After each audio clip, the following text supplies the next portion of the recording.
Volumen 1, Capítulo 6. El día siguiente comenzó como el anterior, levantándonos y vistiéndonos a la débil luz de las velas, pero esta vez tuvimos que prescindir de la ceremonia del aseo porque el agua de los lavados estaba helada.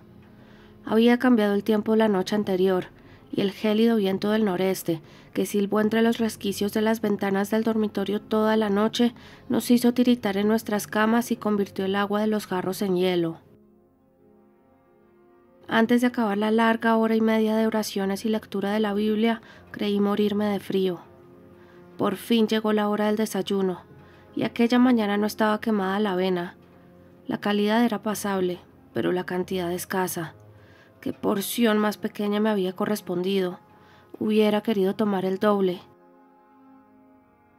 En el curso del día me destinaron a la cuarta clase, y me asignaron tareas y ocupaciones como a las demás.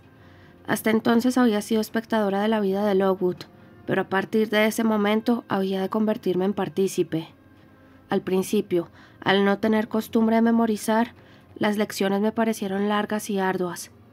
También me desconcertaba el cambio frecuente de una tarea a otra, por lo que me alegré cuando alrededor de las 3 de la tarde la señorita Smith me puso en las manos una tira de muselina de 2 yardas de longitud, junto con una aguja, un dedal y los demás útiles, y me mandó sentarme en un rincón tranquilo del aula para hacerle un dobladillo.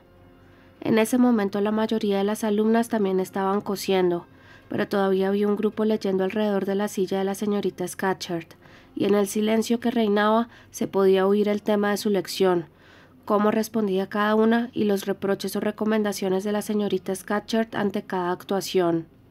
Era la historia de Inglaterra, y entre las lectoras se encontraba mi amiga del pórtico. Al principio de la lección había estado a la cabeza de la clase, pero por un error de pronunciación o por no hacer caso a la puntuación, de repente fue enviada al último lugar. Incluso en ese puesto poco prominente, la señorita Scatcherd continuó prodigándole una especial atención, dirigiéndole frases como estas: Burns, pues así se llamaba al parecer. A todas las chicas nos llamaban por el apellido, como en las escuelas de chicos. Burns, tienes el zapato ladeado, pon bien el pie inmediatamente. Burns, qué manera de sacar la barbilla. Burns, insisto en que mantengas la cabeza erguida, no te quiero tener delante de esta guisa. Y así sucesivamente.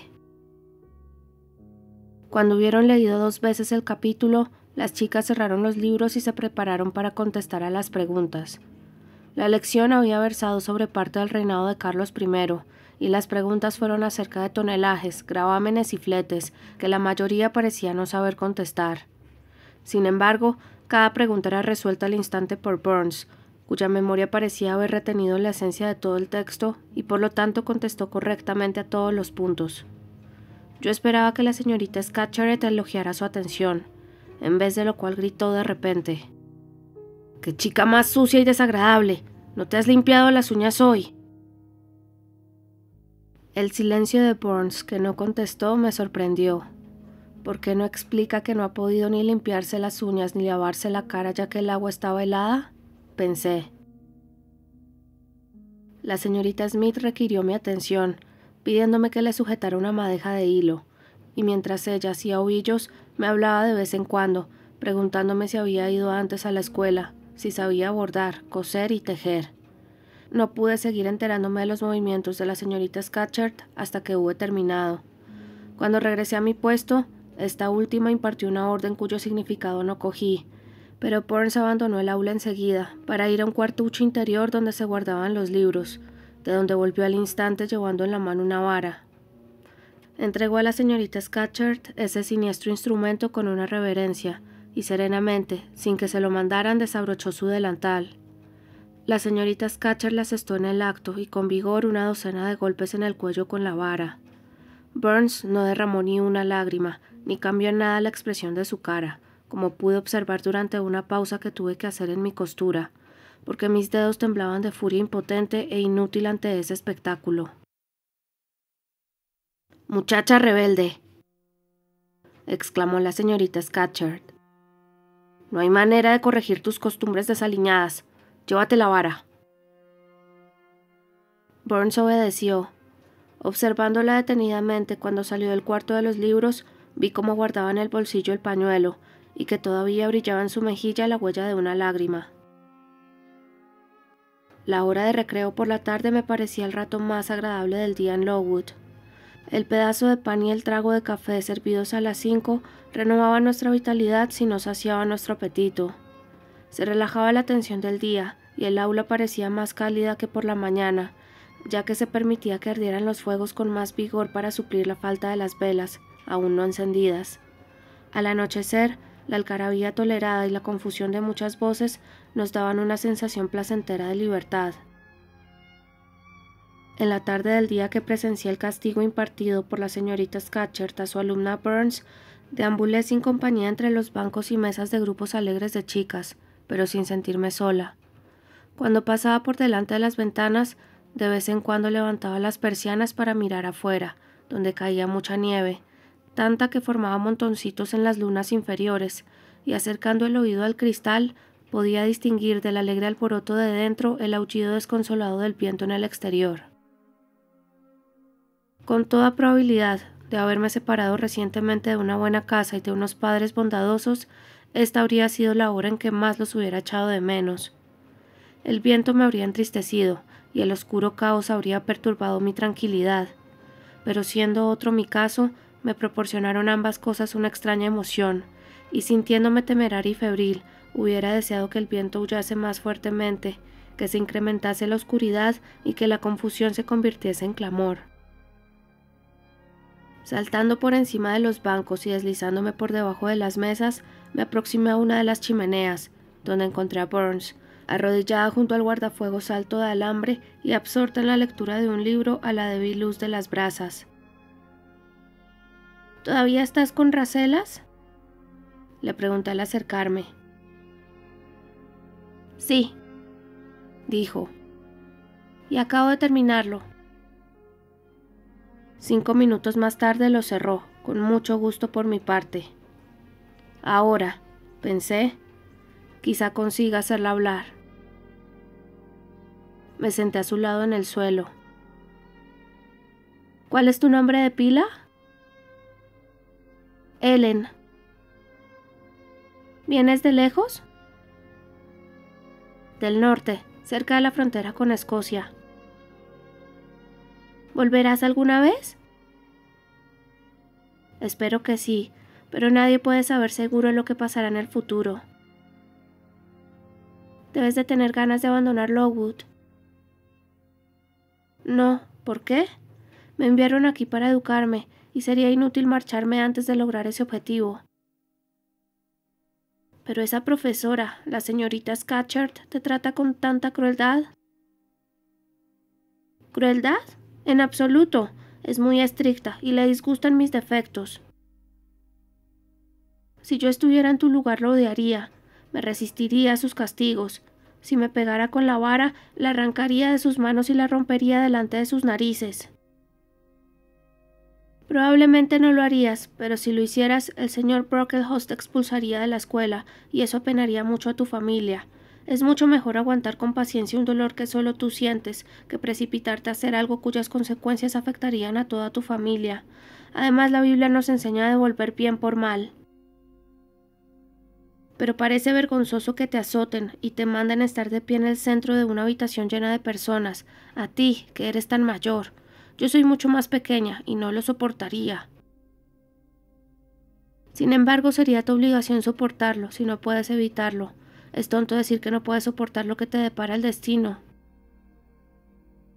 La escuché admirada. No podía comprender esta doctrina de aguantarlo todo, y menos aún comprendía o compartía su indulgencia hacia su castigadora. De todas maneras, pensé que Helen Burns veía las cosas desde un prisma invisible a mis ojos. Sospeché que ella tenía razón y yo no, pero no quise ahondar en el asunto, y como Félix, lo aplacé hasta un momento más propicio. Dices que tienes defectos, Helen. ¿Cuáles? A mí me pareces muy buena. Entonces aprende de mí y no juzgues por las apariencias. Como dijo la señorita Scatcherd, soy negligente. Soy incapaz de mantener ordenadas las cosas. Soy descuidada. Se me olvidan las normas. Leo en vez de aprender las lecciones y no tengo método. A veces digo, como tú, que no puedo soportar que me sometan a reglas sistemáticas. Todo esto es una provocación para la señorita Scatcherd, que es ordenada, puntual y meticulosa por naturaleza. Y malhumorada y cruel, añadí, pero ella calló y no dio muestras de admitirlo. ¿La señorita Temple te trata con tanta severidad como la señorita Scatcherd? Al oír pronunciar el nombre de la señorita Temple, se asomó una sonrisa en su rostro serio. La señorita Temple es toda bondad. Le duele ser severa con cualquiera, incluso con las peores alumnas de la escuela. Ella percibe mis errores y me informa de ellos con dulzura, y si hago algo digno de alabanza, me elogia generosamente. Es una gran muestra de mi naturaleza desastrosa que ni sus amonestaciones tan suaves y racionales me influyen suficientemente para corregir mis defectos, y sus elogios, aunque los tengo en gran estima, tampoco me estimulan para ser siempre cuidadosa y previsora. Eso sí que es curioso, dije. ¿Es tan fácil ser cuidadosa? Para ti, sin duda lo es. Te observaba en clase esta mañana y vi que ponías mucha atención. No te distraías mientras la señorita Miller explicaba la lección y te hacía preguntas. Yo, en cambio, me distraigo continuamente. Cuando debería escuchar a la señorita Scatcherd y poner atención a todo lo que dice, a menudo ni siquiera la oigo, sino que caigo en una especie de ensoñación. A veces creo estar en Northumberland, y me parece que los ruidos que me rodean son del burbujeo de un arroyo que pasa por Dipton, cerca de casa. Luego, cuando toca responder, tienen que despertarme, y como no he oído lo que se ha dicho, sino mi arroyo imaginario, no tengo respuesta. Sin embargo, qué bien respondiste esta tarde. Fue por pura casualidad, pues el tema sobre el que leíamos me interesaba. Esta tarde, en lugar de soñar con Dipton, me preguntaba cómo un hombre con tantos deseos de hacer el bien pudo actuar tan injusta e indiscretamente como algunas veces lo hizo Carlos I. Pensé que era una lástima que con toda su integridad y rectitud no pudiera ver más allá de las prerrogativas de la corona. Ojalá hubiera podido ver más allá para darse cuenta del cariz del llamado espíritu de la época.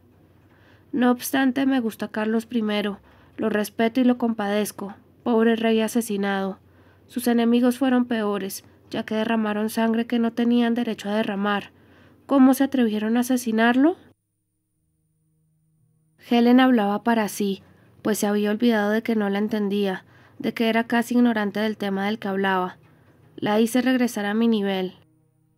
¿Y también se te va el santo al cielo cuando es la señorita Temple quien da la lección?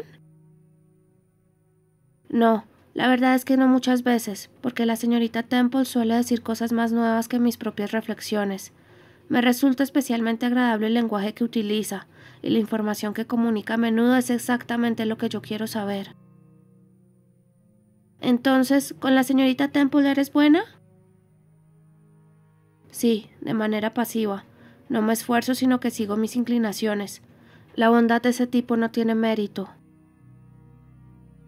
Sí que tiene mérito. Eres buena con los que son buenos contigo. Yo no aspiro a más. Si la gente fuera siempre bondadosa y obediente con los crueles e injustos, los malos se saldrían siempre con la suya. Nunca tendrían miedo, por lo que nunca cambiarían, sino que serían cada vez peores. Cuando nos pegan sin motivo, debemos devolver con creces el golpe, estoy segura, para asegurarnos de que no nos vuelvan a pegar. Espero que cambies de opinión al hacerte mayor. De momento, eres una niña sin preparación. Pero lo siento así, Helen. No debo querer a los que insistan en no quererme a mí, por mucho que intente agradarles. Debo resistirme a los que me castigan injustamente. Es tan natural como querer a los que me muestran afecto, o someterme al castigo que considero merecido. Esa doctrina es la de los paganos y las tribus salvajes, pero los cristianos y las naciones civilizadas la repudian.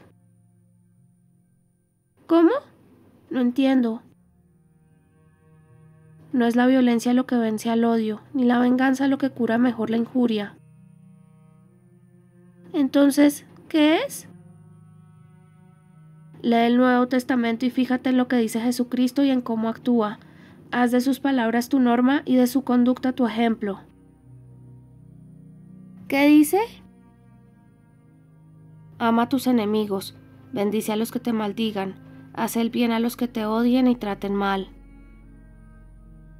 Entonces tendría que amar a la señora Reed, lo que no puedo hacer, y tendría que bendecir a su hijo John, lo que es imposible.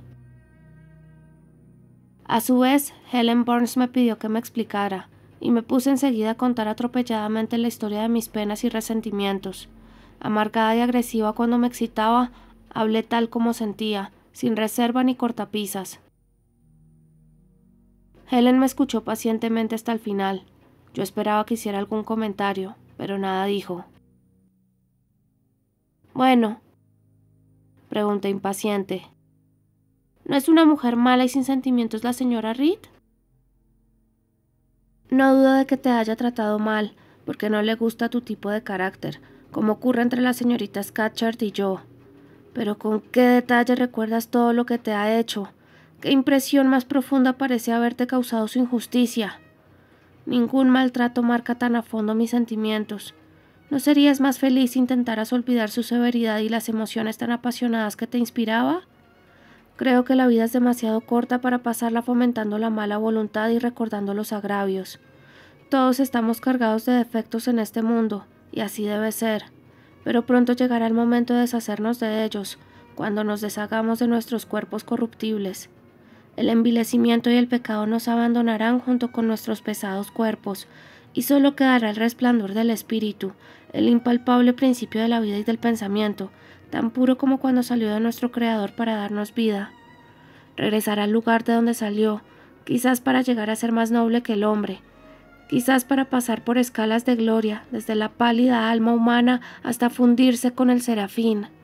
Estoy segura de que no se le permitirá degenerar, por el contrario, del hombre al demonio. No, no puedo creer eso. Tengo otra creencia, que nadie me ha enseñado y de la que hablo rara vez, a la que me aferro porque me complace, pues ofrece esperanza a todos los seres, y es que la eternidad es un descanso, un gran hogar, y no un espanto y un abismo. Además, esta creencia me permite distinguir claramente entre el criminal y su delito, y me permite perdonar a aquel de todo corazón mientras aborrezco este. Con esta creencia, la venganza no me preocupa, la humillación no me repugna intolerablemente, y la injusticia no me abruma. Vivo tranquila, esperando el final. La cabeza de Helen, siempre inclinada, se hundió un poco más al terminar esta frase. Me di cuenta por su mirada de que ya no quería hablar conmigo, sino quedarse a solas con sus propios pensamientos. No tuvo mucho tiempo para meditar, porque se acercó poco después una supervisora, una muchacha grande y tosca, y exclamó con fuerte acento de Cumberland: «Helen Burns, si no vas ahora mismo a ordenar tu cajón y guardar tu labor, le diré a la señorita Scatcherd que venga a verlo». Suspiró Helen al perder su momento de ensoñación, y levantándose obedeció sin demora, sin contestar a la supervisora.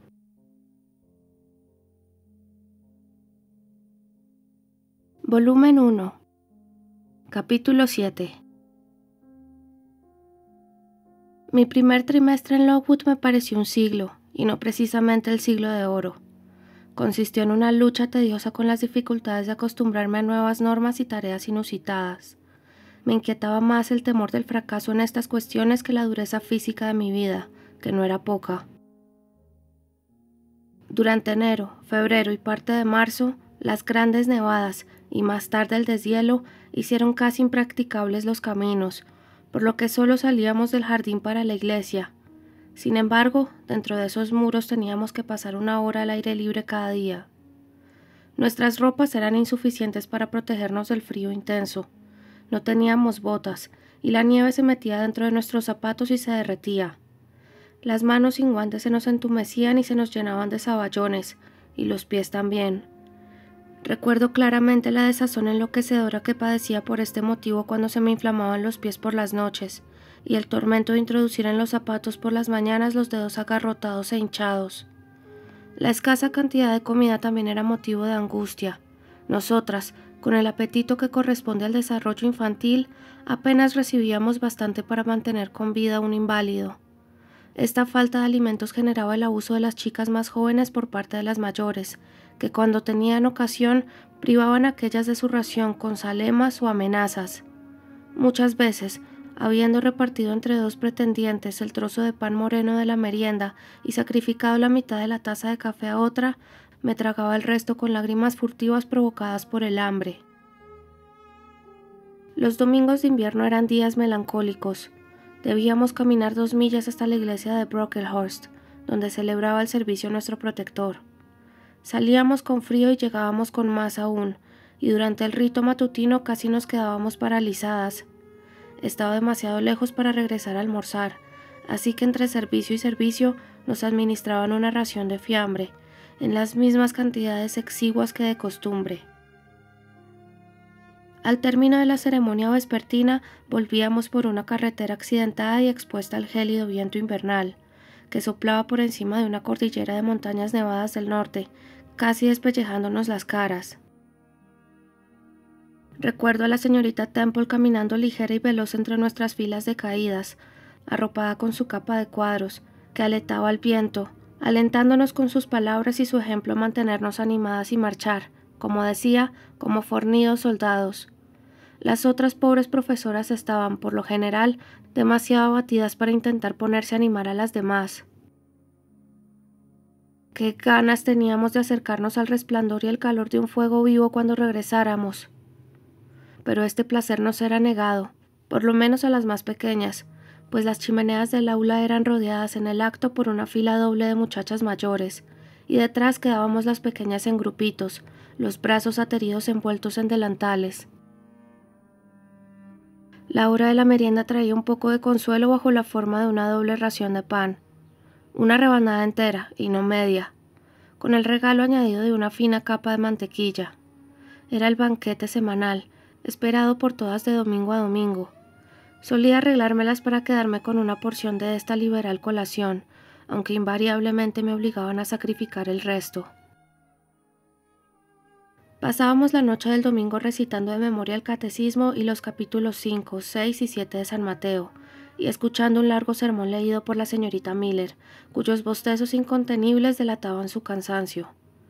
A menudo estas actividades eran interrumpidas por una representación del papel de Eutico por media docena de niñas pequeñas. Estas, vencidas por el sueño, solían caerse, si no desde el tercer piso, por lo menos del cuarto blanco, y las levantaban medio muertas. La solución era empujarlas al centro del aula y obligarlas a estar allí de pie hasta después del sermón. Algunas veces les fallaban las piernas y caían al suelo todas revueltas, en cuyo caso las apuntalaban con los taburetes altos de las supervisoras. Una tarde, ya llevaba yo 3 semanas en Lowood, sentada con una pizarra en la mano, luchando con una división de varias cifras, al levantar los ojos, distraída, hacia la ventana, vislumbré el paso de una figura, cuya silueta enjunta reconocí casi por instinto.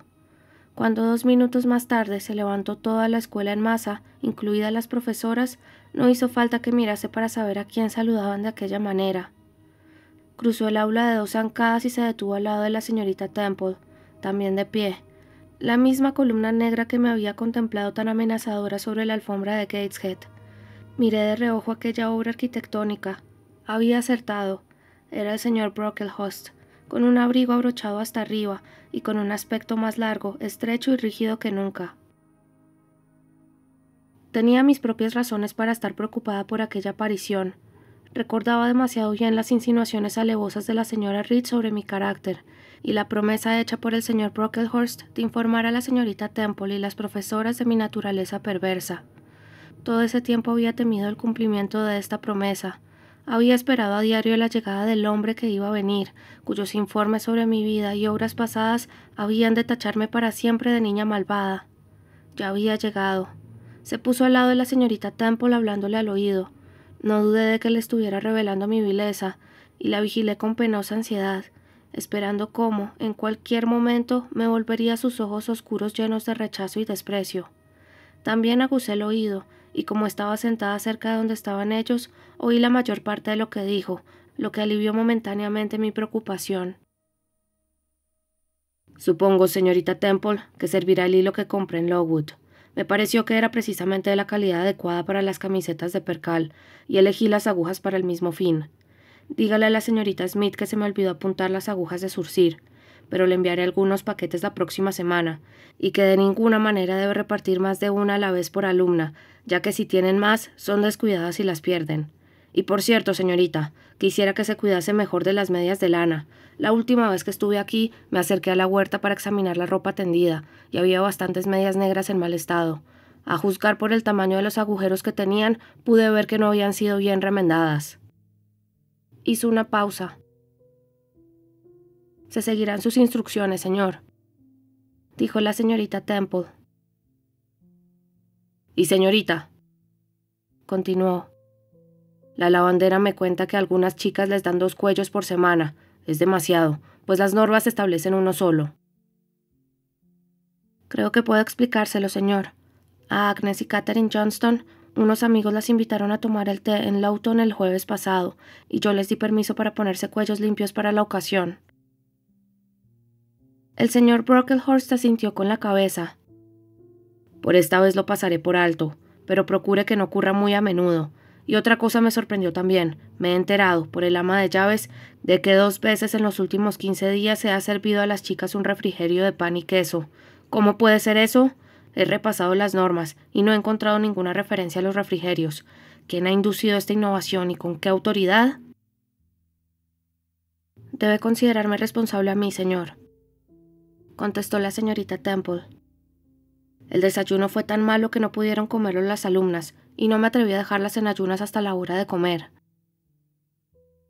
Permítame un momento, señorita. ¿Está usted enterada de que es mi propósito, al educar a estas muchachas, no acostumbrarlas a los lujos y excesos, sino hacerlas fuertes, pacientes y abnegadas? Si por casualidad ocurre algún contratiempo, como una comida estropeada, o con mucho o poco condimento, no se debe neutralizar su pérdida mediante su sustitución por una delicadeza mayor, mimando de esta forma el cuerpo y obviando el objeto de esta institución. Al contrario, debe contribuir a la educación moral de las alumnas, animándolas a sacar fuerzas de flaqueza en momentos de privaciones pasajeras. En estas ocasiones sería oportuno un breve sermón, en el que una profesora juiciosa hablaría de los sufrimientos de los primeros cristianos, los tormentos de los mártires y las exhortaciones del mismo Jesucristo, que llamó a sus discípulos para que tomasen su cruz y lo siguiesen, y advirtió que no solo de pan vive el hombre, sino de cada palabra que sale de la boca de Dios, y a sus consuelos divinos: bienaventurados los que tienen hambre o sed por mí. Señorita, cuando pone usted pan y queso en las bocas de esas muchachas en lugar de una avena quemada, es posible que esté alimentando sus cuerpos terrenales, pero ¿cómo privó usted sus almas inmortales? Mientras tanto, el señor Brocklehurst, de pie ante la chimenea con las manos a la espalda, observaba majestuosamente a la concurrencia. De pronto parpadeó como si algo lo hubiera deslumbrado o escandalizado, y dijo con palabras más atropelladas que de costumbre: «Señorita Temple, ¿qué le ocurre a esa muchacha del cabello rizado? Pelirroja, señorita, y cubierta de rizos». Y señaló con mano temblorosa el objeto de su ultraje con el bastón. «Es Julia Severn», respondió la voz queda de la señorita Temple. «Julia Severn, señorita. ¿Y por qué motivo tiene ella o cualquier otra el cabello rizado? ¿Por qué, desafiando todas las leyes y principios de esta casa evangélica y benéfica, se muestra tan abiertamente mundana como para llevar el cabello hecho una maraña de rizos?» «Los rizos de Julia son naturales», contestó la señorita Temple con voz aún más baja. «Naturales, sí, pero no nos conformamos con lo natural. Quiero que estas muchachas sean hijas de Dios. ¿Por qué semejante exceso? He dado a entender una y otra vez que quiero que se recojan el cabello de manera recatada y sencilla. Señorita Temple, a esta muchacha hay que raparle del todo. Haré venir al barbero mañana. Y veo a otras con un exceso parecido. Que se dé la vuelta a esa chica alta. Diga que se levanten todas las de primera clase y se vuelvan hacia la pared». La señorita Temple se pasó el pañuelo por los labios, como para borrar una sonrisa involuntaria, pero dio la orden, y cuando se enteraron las chicas de la primera clase de lo que pretendía de ellas, obedecieron. Echándome hacia atrás en mi banco, pude ver las miradas y muecas con las que comentaban la orden. Fue una lástima que el señor Brocklehurst no las viera también, ya que quizás se hubiera dado cuenta de que por mucho que manipulase el exterior de estas chicas, el interior estaba mucho más allá de su interferencia de lo que imaginaba. Estudió el embés de estas medallas humanas durante unos 5 minutos y después dictó sentencia. Sus palabras cayeron como un toque de difuntos. ¡Que se corten todos esos moños! La señorita Temple pareció objetar. Señorita, prosiguió él, he de servir a un amo cuyo reino no es de este mundo. Es mi misión mortificar los deseos carnales de estas muchachas, enseñarles a vestirse con recato y sobriedad, y no con ropas caras y tocados complicados. Cada una de las jóvenes que tenemos delante lleva un mechón de cabello que la misma vanidad hubiera podido trenzar. Este, repito, debe ser cortado. Piensa en el tiempo que pierden, En este punto, la entrada de otras 3 visitas, unas damas, interrumpió al señor Brocklehurst. Les habría convenido llegar un poco antes para escuchar su sermón sobre la vestimenta, pues venían esplendorosamente ataviadas de terciopelo, seda y pieles. Las más jóvenes del trío, guapas muchachas de 16 y 17 años, llevaban sombreros de castor gris a la moda de entonces, adornados con plumas de avestruz. De abajo de las alas de esos elegantes tocados caía una abundancia de finos mechones primorosamente rizados. La señora mayor venía envuelta en un costoso chal de terciopelo con adornos de armiño, y lucía un tupé de rizos a la francesa. La señorita Temple saludó a las damas con deferencia como la señora y las señoritas Brocklehurst, y fueron conducidas a un puesto de honor delante de la concurrencia. Parece ser que habían llegado en el carruaje con su reverendo pariente, y que habían efectuado un registro de las habitaciones de arriba, mientras él estaba ocupado en tratar negocios con el ama de llaves, interrogar a la lavandera y sermonear a la directora. Empezaron a dirigir varios comentarios y reproches a la señorita Smith, encargada de la ropa blanca y la inspección de los dormitorios, pero no tuve tiempo para escuchar lo que hablaban porque otros asuntos llamaron más mi atención. Hasta este punto, aunque me enteré de la conversación del señor Brocklehurst con la señorita Temple, no dejé de tomar precauciones para salvaguardar mi persona, precauciones que pensé serían eficaces si conseguía pasar desapercibida. A tal efecto, me había echado atrás en el banco, y con apariencia de estar ocupada en la aritmética, me había ocultado la cara tras la pizarra. Quizás hubiera evitado que me viesen, de no ser por la pizarra traicionera, que se me escapó de las manos y cayó estrepitosamente al suelo, atrayendo así todas las miradas. Supe que había llegado mi hora, y al agacharme para recoger los 2 trozos de la pizarra, me armé de valor para enfrentarme a lo peor, y llegó. «Niña descuidada», dijo el señor Brocklehurst, y enseguida. «Es la nueva alumna, por lo que veo». Y antes de que pudiera respirar. «No debo olvidarme de decir unas palabras sobre ella». Y en voz muy fuerte, que fuerte me pareció. «Que se adelante la muchacha que ha roto la pizarra». No hubiera podido moverme por voluntad propia, pues estaba paralizada, pero las 2 chicas mayores sentadas a ambos lados me pusieron en pie y me empujaron en dirección al temido juez. La señorita Temple me acompañó ante su figura, susurrando un consejo. «No tengas miedo, Jane. Yo he visto que ha sido un accidente. No te castigarán». Estas palabras amables me atravesaron como un puñal. «Un minuto más y me despreciará por hipócrita», pensé, y esta idea me llenó de furia contra los Reed y los Brocklehurst de este mundo. Yo no era Helen Burns. «Que acerquen ese taburete», dijo el señor Brocklehurst, señalando uno muy alto, del que se acababa de levantar una supervisora. Lo obedecieron. «Coloquen a la niña en él». Y allí me colocó no sé quién. No estaba en condiciones de fijarme en detalles. Solo era consciente de que me había puesto a la altura de la nariz del señor Brocklehurst, a quien tenía una yarda de distancia, y de que debajo de mí se extendía un mar de pellizas de color naranja y morado, y una nube de plumas plateadas. El señor Brocklehurst aclaró la garganta. «Señoras», dijo volviéndose a su familia. «Señorita Temple, profesoras y muchachas, ¿ven todas ustedes a esta niña?» Por supuesto que me veían. Sentía sus ojos como espejos sustorios sobre mi piel quemada. «Ven ustedes que aún es joven. Observan que posee la forma habitual de la infancia. Dios, en su bondad, le ha otorgado la misma forma que a los demás. No se ve ninguna deformidad que la distinga. ¿Quién iba a pensar que el maligno ha encontrado en ella su instrumento? Sin embargo, lamento decir que es así». Siguió una pausa, que aproveché para tranquilizar mis nervios y empecé a pensar que ya había pasado el Rubicón y que tenía que enfrentarme a mi prueba, ya que no podía evitarla. Queridas niñas, continuó el clérigo de mármol negro con emoción.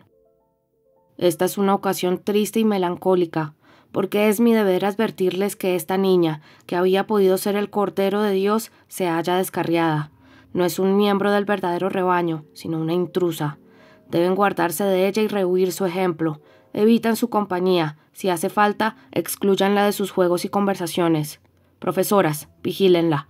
No pierdan ninguno de sus movimientos. Sopesen sus palabras. Examinen sus acciones.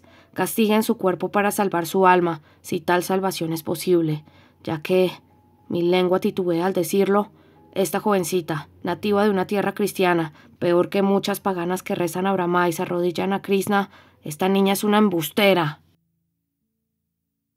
Siguió una pausa de 10 minutos, durante la cual yo, ya recuperada de mi nerviosismo, observé a todas las Brocklehurst de sexo femenino sacar sus pañuelos y aplicarlos a sus ojos, mientras la señora mayor se balanceaba y las dos jóvenes susurraban «¡Qué vergüenza!».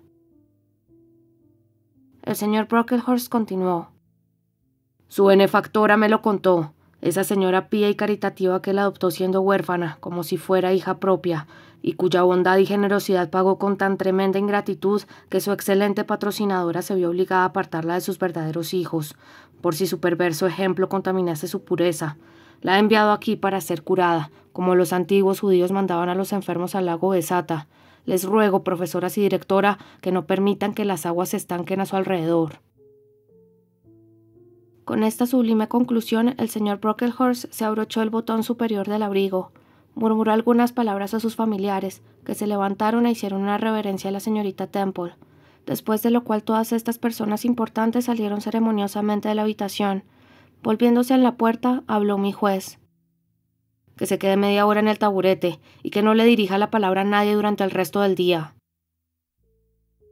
Allí estaba, en lo alto, yo, que había dicho que no podría aguantar la vergüenza de estar de pie en el centro de la habitación. Estaba expuesta a la vista de todas sobre un pedestal infame.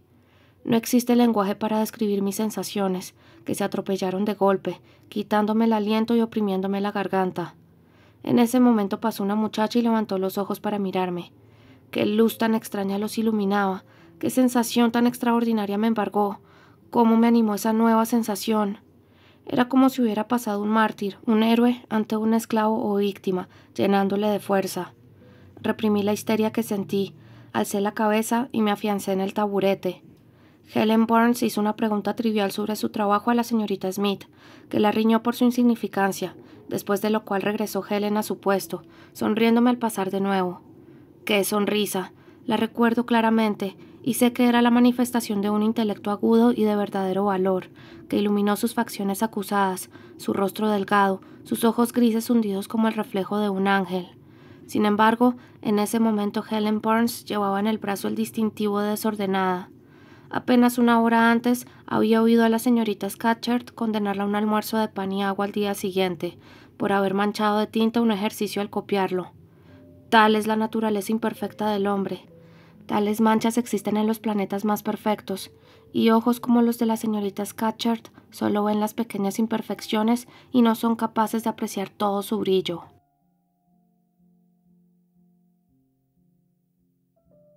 Volumen 1. Capítulo 8. Antes de acabar la media hora, dieron las 5. Se acabaron las clases y se marcharon todas a merendar al refectorio. Me atreví a bajar. Era casi de noche. Me refugié en un rincón, donde me senté en el suelo. Empezó a ceder el sortilegio que me había mantenido con fuerzas, para dar lugar a una reacción de tan inmensa pena que me tumbé con la cara contra el suelo. Lloré amargamente. No estaba conmigo Helen Burns, no había nada que me sostuviera. Hallándome sola, me abandoné y regué las tablas con mis lágrimas. Había querido ser buena y lograr tanto en Lowood, hacer tantas amigas, ganarme el respeto y el cariño de todas. Ya había progresado considerablemente. Aquella misma mañana había sido la primera de mi clase y la señorita Miller me había felicitado calurosamente. La señorita Temple había demostrado su aprobación con una sonrisa, y había prometido enseñarme a dibujar y permitirme aprender francés y seguía mejorando de la misma manera durante 2 meses más. Además, tenía buena acogida entre las otras alumnas. Las de mi misma edad me trataban de igual a igual y nadie me molestaba. Ahora me vería una vez más aplastada y pisoteada. ¿Lo superaría alguna vez? Nunca, pensé, deseando fervientemente morirme. Mientras expresaba este deseo entre sollozos entrecortados, se acercó alguien sobresaltándome. Helen Bourne se aproximaba de nuevo. Su llegada a la habitación vacía apenas era visible a la luz del fuego agonizante. Me traía café y pan. «Anda, come algo», dijo, pero aparté la comida, sintiendo que me atragantaría una gota de café o una miga de pan en aquellos momentos. Helen me contempló, probablemente sorprendida. No pude contener mi desasosiego, aunque lo intenté, y seguí llorando desconsolada. Ella se sentó a mi lado en el suelo, rodeó las rodillas con los brazos y apoyó la cabeza en ellos. En aquella postura se quedó callada como una india. Yo fui la primera en hablar. «Helen, ¿por qué te quedas con una niña que todos creen que es una embustera?» «¿Todos, Jane? Vaya, solo 80 personas han oído que te llamasen así, y hay cientos de millones en el mundo». «¿Qué me importan esos millones a mí? Las 80 que yo conozco me desprecian». «Estás equivocada, Jane. Es probable que no haya ni una en toda la escuela que te desprecie, y estoy segura de que hay muchas que te compadecen». «¿Cómo pueden compadecerme después de lo que ha dicho el señor Brocklehurst?» «El señor Brocklehurst no es un dios, ni siquiera es un gran hombre a quien admiramos. Se le quiere poco aquí, y no ha hecho nada para que se le quiera. Si te hubiera tratado como una protegida especial, hubieras encontrado enemigas, declaradas u ocultas por todas partes. Tal como están las cosas, la mayoría te apoyaría si se atreviera. Es posible que las profesoras y las alumnas te traten con frialdad durante un día o dos, pero esconden sentimientos de amistad en sus corazones. Si perseveras con tu buena conducta, estos sentimientos pronto aflorarán más claramente por haberse suprimido temporalmente». Hizo una pausa. «¿Sí, Helen?», dije, poniendo mi mano en la suya. Frotó suavemente mis dedos para calentarlos y siguió. «Aunque todo el mundo te odiase y te creyese mala, mientras tu propia conciencia te aprobara y te absolviera de toda culpa, no estarías sin amigos». «No, ya sé que tendría buena opinión de mí misma, pero no es suficiente. Si no me quieren los demás, prefiero morirme. No puedo soportar sentirme sola y odiada, Helen. Mira, para ganar tu afecto, o el de la señorita Temple, o de cualquier otra la que de verdad quiero, de buena gana me dejaría romper un hueso del brazo, o me dejaría embestir por un toro, o me pondría detrás de un caballo encabritado y dejaría que me coseara el pecho». «Calla, Jane. Le das demasiada importancia al cariño de los seres humanos. Eres demasiado impulsiva y vehemente. La mano soberana que creó tu cuerpo y le dio vida te ha provisto de otros recursos aparte de tu ser, débil como el de otras criaturas. Además de esta tierra y la raza de los hombres que la puebla, existe un mundo invisible y un reino de espíritus. Este mundo nos rodea, pues está en todas partes, y estos espíritus nos vigilan, ya que su cometido es vigilarlos. Y aunque nos estuviéramos muriendo de pena y vergüenza, aunque el desprecio nos persiguiera y el odio nos aplastara, los ángeles verían nuestros tormentos y reconocerían nuestra inocencia, si es que somos inocentes, como yo sé que tú lo eres de la acusación del señor Brocklehurst, basada en lo que le ha dicho la señora Reed. Veo una naturaleza sincera en tus ojos ardientes y tu frente despejada. Y Dios solo espera la separación del espíritu de la carne para colmarnos de recompensas. ¿Por qué entonces hemos de dejarnos abrumar por la angustia cuando la vida acaba tan pronto y la muerte promete la llegada de la felicidad y la gloria?» Me quedé callada. Helen me había apaciguado, pero en la tranquilidad que me brindó había un elemento de inenarrable tristeza. Tuve una sensación de desdicha mientras hablaba, pero no supe de dónde provenía, y cuando después de hablar respiró aceleradamente y tosió, olvidé por un momento mis propias penas para dejarme invadir por una imprecisa preocupación por ella. Apoyé la cabeza en su hombro y la rodeé con mis brazos. Me estrechó contra ella y descansamos en silencio. No llevábamos mucho tiempo así, cuando entró otra persona, Un viento incipiente barrió del cielo unas nubes oscuras, dejando libre la luna, cuya luz entraba a raudales por la ventana, iluminándonos a nosotras y a la figura que se aproximaba, que reconocimos enseguida como la de la señorita Temple.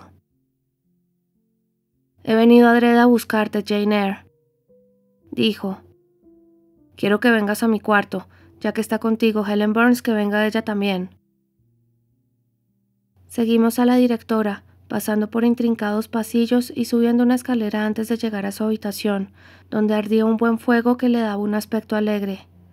La señorita Temple le dijo a Helen Burns que se sentara en una butaca baja junto a la chimenea, y sentándose ella en otra me llamó a su lado. «¿Ya ha acabado todo?», preguntó mirándome la cara.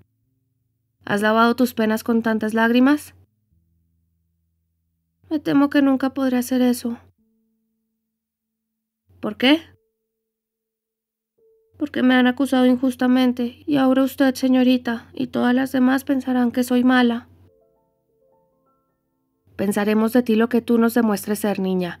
Sigue portándote bien, y yo me daré por satisfecha». «¿De verdad, señorita Temple?». «De verdad», dijo, rodeándome con el brazo.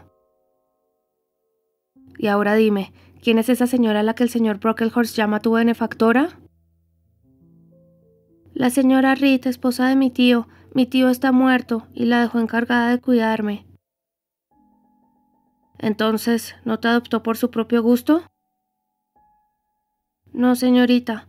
Lamentó tener que hacerlo, pero según me han contado a menudo las criadas, mi tío, antes de su muerte, la obligó a prometer que siempre cuidaría de mí». «Bueno, Jane, ya sabes, y por si no lo sabes, yo te lo digo, que a un criminal acusado siempre se le permite hablar en su defensa. Te han acusado de mentir. Defiéndete ante mí lo mejor que puedas. Di lo que recuerdes, pero no añadas ni exageres nada».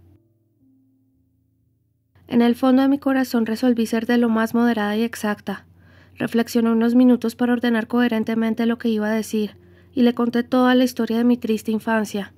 Como estaba exhausta por la emoción, mi lenguaje era más sumiso que cuando solía hablar de ese triste tema, y al acordarme de lo que Helen me había advertido sobre el resentimiento, infundí mi relato de menos hiel y amargura que de costumbre.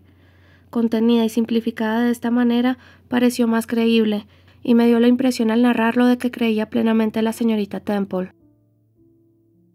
En el curso del relato, mencioné que el señor Lloyd había ido a verme después de mi ataque, porque nunca olvidé el episodio del cuarto rojo, tan espantoso para mí.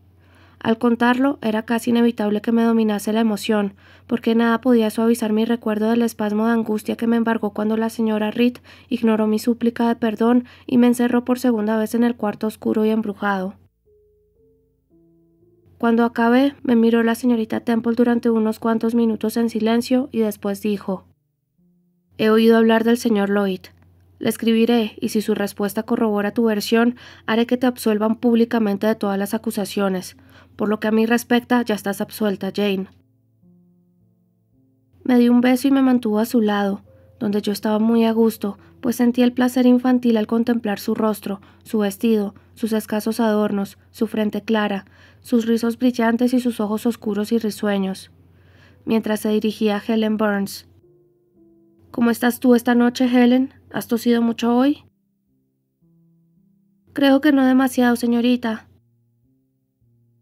«¿Y el dolor de pecho?». «Está algo mejor». La señorita Temple se levantó, le cogió la mano y le tomó el pulso, después de lo cual volvió a su butaca. Al sentarse, la oí suspirar con voz queda. Se quedó pensiva unos minutos, luego se animó y dijo alegremente: «Pero esta noche son mis huéspedes y debo tratarlas como tales». Tocó la campana. «Bárbara», dijo a la criada que acudió a su llamada. «Todavía no he tomado el té. Trae la bandeja y pon tazas para estas dos señoritas». Pronto llegó la bandeja. Qué bonitas me parecieron las tazas de porcelana y la tetera, colocadas en la mesita redonda junto a la chimenea. Qué aromáticos el vapor de la infusión y las tostadas. Sin embargo, para mi gusto, pues empezaba a tener hambre, de estas vi que había muy pocas, y la señorita Temple, dándose cuenta de ello también, dijo: «Bárbara, ¿puedes traer un poco más de pan con mantequilla? No hay bastante para 3». Salió Bárbara, pero volvió al poco tiempo diciendo: «Señorita, dice la señora Harden que ha mandado la misma cantidad de siempre». Sepan ustedes que la señora Harden era el ama de llaves, una persona muy del gusto del señor Brocklehurst, compuesta de ballenas y hierro a partes iguales. «Bien, entonces», respondió la señorita Temple. «Tendremos que conformarnos, supongo, Bárbara». Al retirarse la criada añadió con una sonrisa: «Afortunadamente, esta vez tengo medios para suplir la deficiencia». Habiendo invitado a Helen y a mí a acercarnos a la mesa y colocando delante sendas tazas de té con una deliciosa, aunque escueta tostada, se levantó y abrió un cajón, de donde extrajo un paquete envuelto en papel, que al destaparse resultó contener una torta de semillas de tamaño respetable. «Pensaba darles un trozo para llevar», dijo, «pero como hay tan pocas tostadas, deben comérselo ahora». Y se puso a cortar generosas porciones. Comimos la torta como si fuera néctar y ambrosía, y no era menos agradable la sonrisa de satisfacción con que nos observaba nuestra anfitriona saciar nuestros apetitos con las exquisiteces que tan generosamente nos había brindado. Una vez terminada la colación y retirada la bandeja, nos reunió de nuevo en torno al fuego. Nos sentamos una a cada lado de ella e inició una conversación con Helen que me pareció un privilegio presenciar. La señorita Temple siempre tenía tal aire de serenidad, un porte tan señorial y un lenguaje tan delicado que impedían que cayera en apasionamientos y emociones vehementes, y hacían que el placer de los que la miraban y escuchaban se tiñera de un sentimiento predominante de respeto. Así me sentí yo en aquella ocasión, pero Helen Burns me llenó de asombro. La comida reconfortante, el fuego cálido, la presencia y la amabilidad de su querida profesora, o algo más, algo de su propia mente única, habían despertado una fuerza dentro de ella. Esa fuerza brillaba en sus ardientes mejillas, que antes siempre había visto pálidas y exangües. También brillaba en la luz de sus ojos líquidos, que habían adquirido una belleza aún más llamativa que los de la señorita Temple. Una belleza causada no por el color, ni las largas pestañas, ni las cejas bien dibujadas, sino por su sentimiento, su profundidad y su esplendor. Se le asomó el alma a los labios, y fluyeron las palabras no sé dónde. ¿Es lo bastante grande y vigoroso el corazón de una chica de 14 años para contener tal fuente rebosante de elocuencia pura y fervorosa? Esas eran las características del discurso de Helen aquella noche memorable para mí. Parecía que su espíritu se precipitara para vivir tanto en muy poco tiempo como muchos en una larga existencia. Conversaron sobre temas de los que yo nunca había oído hablar, de naciones y épocas pasadas, de países lejanos, de secretos de la naturaleza descubiertos o intuidos. También hablaron de libros. ¿Cuántos habían leído? ¡Qué grandes conocimientos poseían! Además, parecían conocer muchísimos nombres y autores franceses. Pero mi asombro alcanzó su cenit cuando la señorita Temple le preguntó a Helen si dedicaba algún minuto a recordar el latín que le había enseñado su padre, y cogiendo de una estantería un libro, le pidió leer y traducir una página de Virgilio. Obedeció Helen, y mi capacidad de admiración aumentaba con cada renglón que recitaba. Acababa de terminar cuando sonó la campana para anunciar la hora de acostarse. No podía haber demora, y la señorita Temple nos abrazó a las dos, diciendo al mismo tiempo: «Que Dios las bendiga, hijas mías».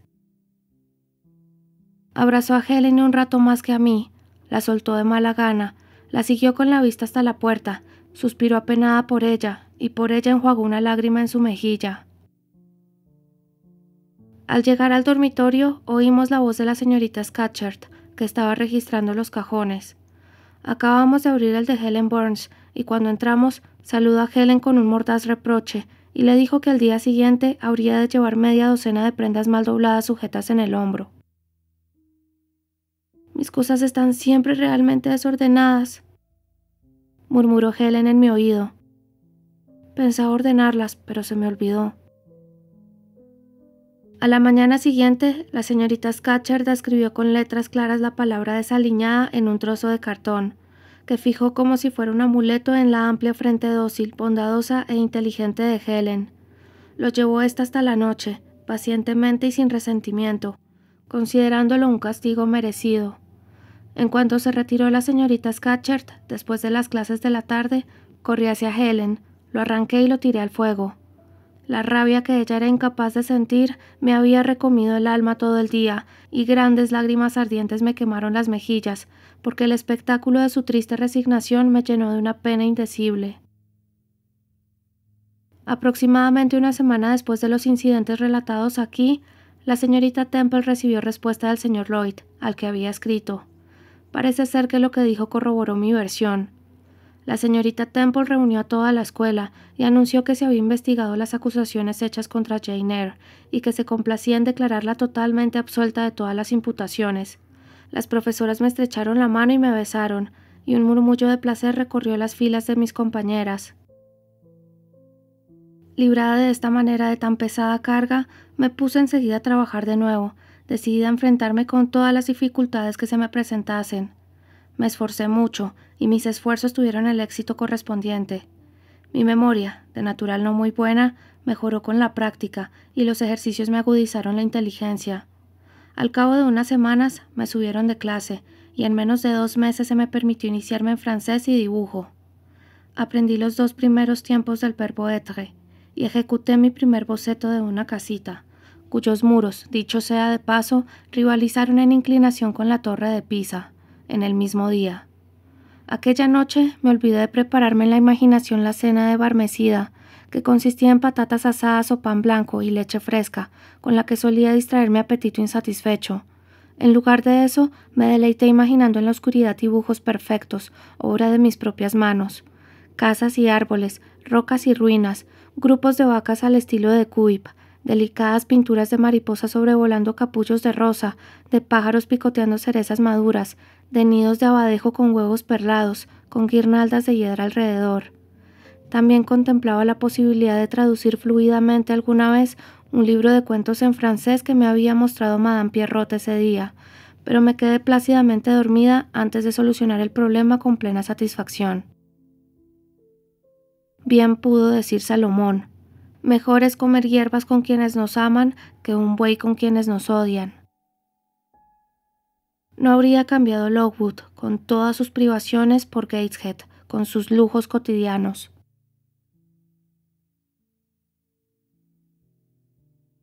Volumen 1.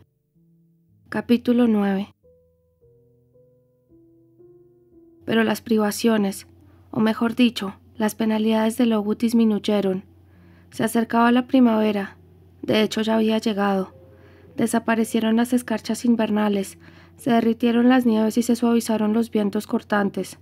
Mis maltrechos pies, torturados e hinchados por el viento gélido de enero, empezaron a curarse con los suaves aires de abril. Las noches y las mañanas dejaron de helarnos la sangre en las venas con sus temperaturas canadienses. Ya era soportable la hora de recreo que pasábamos en el jardín. A veces, en los días soleados, era incluso agradable y acogedor, y los arriates marrones se cubrieron de un verdor que aumentaba día a día, y nos hacía pensar que la esperanza se paseaba por allí durante las noches, dejando las huellas cada vez más alegres de sus pasos para mañana. Se asomaban flores en las hojas, campanillas, alazores, prímulas moradas y pensamientos dorados. Los jueves por la tarde, cuando teníamos medio día de fiesta, dábamos paseos y encontrábamos flores más bonitas aún en los bordes de los caminos, bajo los setos. Descubrí también que existía un gran placer, un goce sin más límites que el horizonte, fuera de los altos muros de nuestro jardín. Este placer consistía en un panorama de nobles cimas rodeando un gran valle, rico en sombras y verdor, con un límpido arroyo, lleno de oscuras piedras y remolinos centelleantes. Qué diferente era esta escena vista bajo el cielo plomizo de invierno, endurecida por la escarcha y amortajada por la nieve, cuando las brumas mortecinas flotaban al impulso del viento por los picos amoratados y bajaban por los prados hasta mezclarse con la helada niebla del arroyo. Este era un torrente turbio y furibundo entonces, que hendía con su rugido el aire bajo la llovizna o el granizo y destrozaba el bosque de sus orillas, que ostentaba solo filas y filas de esqueletos. Abril dio paso a mayo, un mayo alegre y sereno, lleno de días de cielos azules, un sol apacible y suaves brisas del oeste o del sur. La vegetación maduraba vigorosamente. Los grandes esqueletos de olmos, fresnos y robles recobraron su vitalidad majestuosa. Brotó una profusión de plantas silvestres en los recovecos, infinitas variedades de musgo llenaron los huecos, y el sol parecía reflejarse en la exuberancia de las belloritas amarillas, cuyo destello vi iluminar los rincones más oscuros con su maravilloso lustre. Disfruté plenamente de todo esto a menudo, sin vigilancia y casi sola. Pero esta inusitada libertad y este goce tenía un motivo, que ahora me corresponde relatar. ¿No parece este un lugar agradable para vivir, con las colinas y bosques alrededor y el arroyo en medio? Desde luego era agradable, pero distaba mucho de ser sano. La cañada donde yacía Lowood era una trampa de niebla y pestilencia que con la llegada de la primavera engendró una epidemia de tifus que invadió las aulas y los dormitorios de nuestro orfanato, convirtiendo la escuela en hospital. El hambre y los resfriados mal curados habían predispuesto a la mayoría de las muchachas para el contagio. 45 de las 80 alumnas cayeron enfermas a la vez. A las pocas que estábamos bien nos permitían hacer lo que quisiéramos, ya que la enfermera insistía en que necesitábamos mucho ejercicio para mantenernos sanas, y aunque no hubiera sido así, nadie tenía tiempo libre para vigilarnos o controlarnos. Las pacientes recibían toda la atención de la señorita Temple, que pasaba todo su tiempo en la enfermería, saliendo solo para dormir unas cuantas horas por la noche. Las profesoras estaban ocupadas haciendo las maletas y demás preparativos para la partida de las chicas afortunadas, que tenían familia y amigos dispuestos a alejarlas del foco de infección. Muchas, ya enfermas, volvieron a sus casas para morir. Otras murieron en la escuela y fueron enterradas discreta y rápidamente, puesto que la naturaleza del mal desaconsejaba cualquier demora. Así, mientras la enfermedad se había instalado en Lowood y la muerte lo visitaba a menudo, mientras convivía la tristeza y el miedo entre sus muros, mientras las habitaciones y los pasillos estaban invadidos por los olores hospitalarios de las drogas y los sahumerios que pugnaban por vencer los efluvios de mortandad, ese mayo soleado brillaba sin nubes sobre las hermosas colinas y los bellos bosques del exterior. El jardín también relucía de flores. Las malvarrosas habían brotado altas como árboles, las azucenas habían germinado, los tulipanes y las rosas florecían, los macizos reventaban de estátice rosa y margaritas de color carmesí. La englantina despedía su aroma a especias y manzanas por la mañana y por la noche. Y todos estos tesoros fragantes no tenían más cometido para la mayoría de las internas de Lowood que proporcionar de vez en cuando un ramo de flores para sus ataúdes. Pero yo y las otras chicas sanas disfrutábamos plenamente de las bellezas del lugar y de la estación. Nos permitían deambular como gitanas por el bosque desde la mañana hasta la noche. Hacíamos lo que se nos antojaba e íbamos a donde queríamos, y teníamos una vida mejor también. El señor Brocklehurst y su familia no se acercaban a Lowood en esas fechas, por lo que nos libramos de su intervención en los asuntos domésticos. La cocinera malhumorada se había marchado, espantada por el miedo a contagiarse. Su sucesora, antes matrona del dispensario de Lowood, no conocía las costumbres de su nuevo hogar y nos alimentaba con relativa libertad. Además había menos que alimentar, ya que las enfermas comían poco. Nos llenaban más los cuencos del desayuno, y cuando no tenía tiempo de preparar un almuerzo formal, lo que ocurría con frecuencia, nos daba un gran trozo de pudín o una gruesa rebanada de pan con queso, y nos lo llevábamos al bosque, donde cada una comía opíparamente donde más le gustase. Mi lugar preferido era una roca ancha y lisa que se erguía blanca y seca en el centro del arroyo, a la que solo se accedía vadeando el agua, hazaña que yo realizaba descalza. La roca era lo bastante amplia para acomodar sin estrecheces a otra chica y a mí.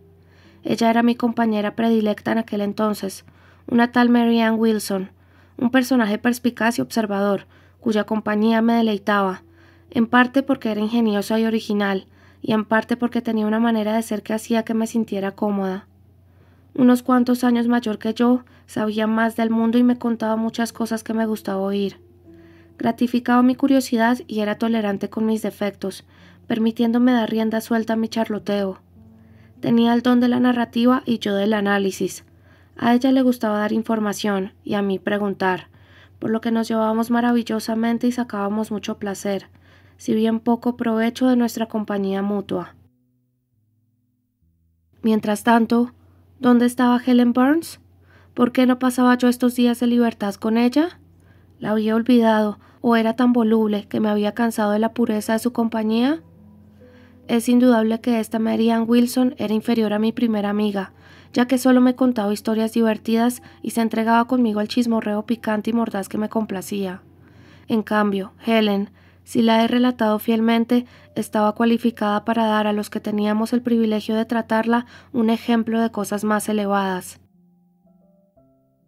Así es, lector, yo sabía esto, y aunque soy un ser imperfecto, con muchos defectos y pocas cualidades que me rediman, nunca me cansé de Helen Burns, ni dejé de abrigar hacia ella un sentimiento de afecto tan fuerte, tierno y respetuoso como cualquiera que haya cobijado mi corazón.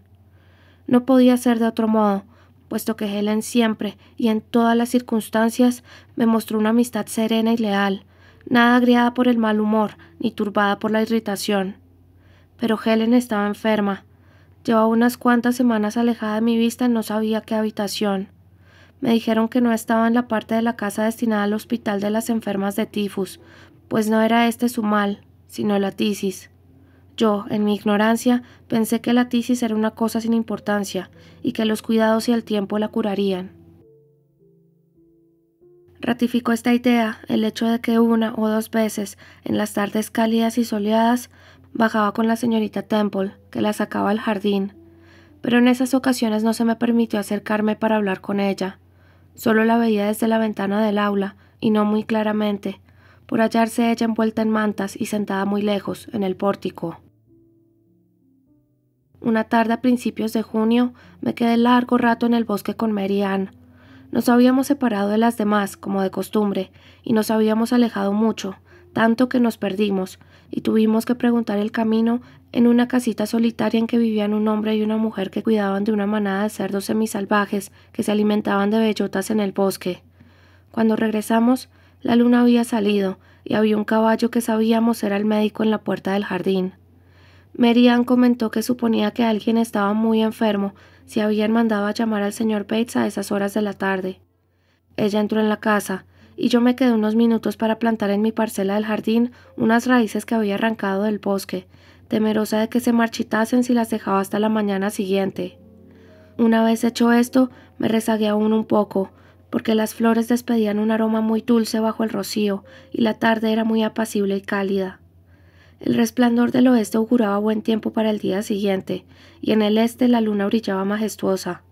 Observaba y disfrutaba de estas cosas con placer infantil, cuando se me ocurrió pensar por primera vez. Qué triste estar echada en una cama en peligro de muerte. Este mundo es tan bello que sería terrible tener que dejarlo para ir quién sabe a dónde. Después mi mente hizo su primer intento serio de comprender lo que le habían inculcado sobre el cielo y el infierno, y por primera vez lo rechazó perpleja. Por primera vez mirando atrás, a cada lado y adelante, vi un abismo insondable en todas partes. Sintió que el único punto sólido era el presente. Todo lo demás eran nubes sin forma y una profundidad vacía, y tembló ante la idea de tambalear y caerse en ese caos. Mientras pensaba en esta nueva idea, oí abrirse la puerta principal. Salió el señor Bates con una enfermera. Después de acompañar a montar en su caballo y partir, iba a cerrar la puerta, pero corrí hacia ella. ¿Cómo está Helen Burns? Muy mal, fue su respuesta.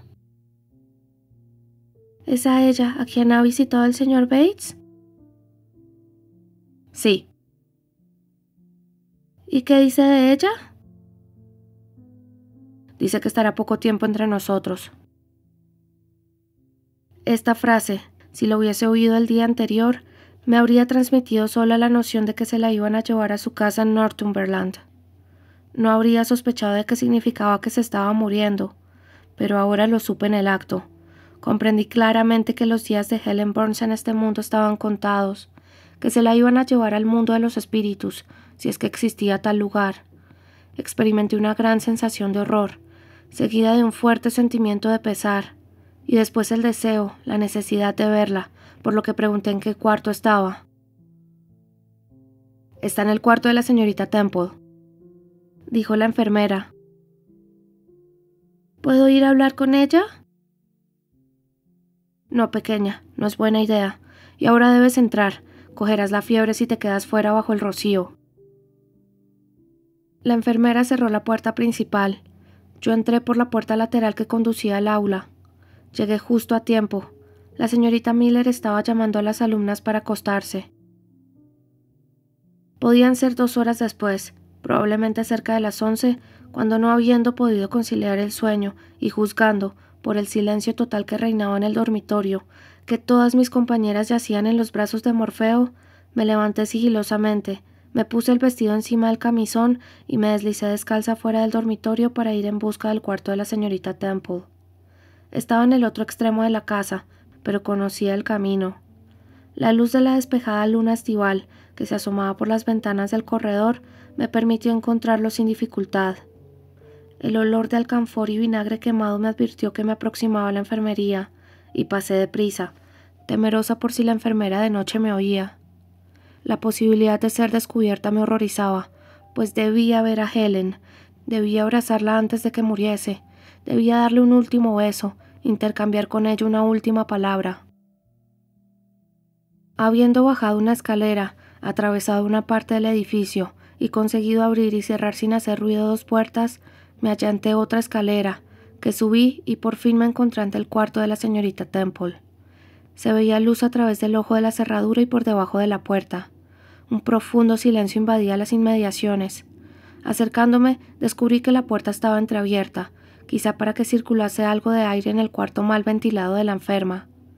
No queriendo perder tiempo y dominada por impulsos de impaciencia, con el alma y los sentimientos angustiados, la abrí del todo y me asomé, buscando a Helen con los ojos, temerosa de hallarme ante la muerte.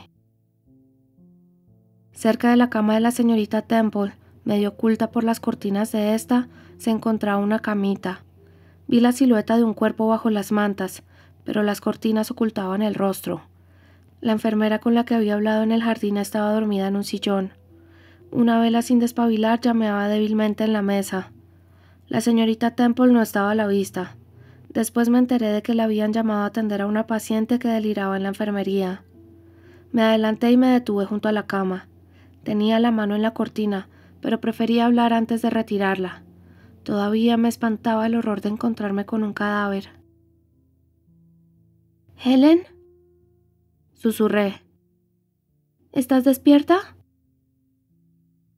Se movió, retiró la cortina ella misma y vi su cara, pálida y demacrada, pero serena. Parecía tan poco cambiada que mis temores se disiparon al instante. —¿Eres realmente tú, Jane? —preguntó con su voz dulce de siempre. Vaya, pensé.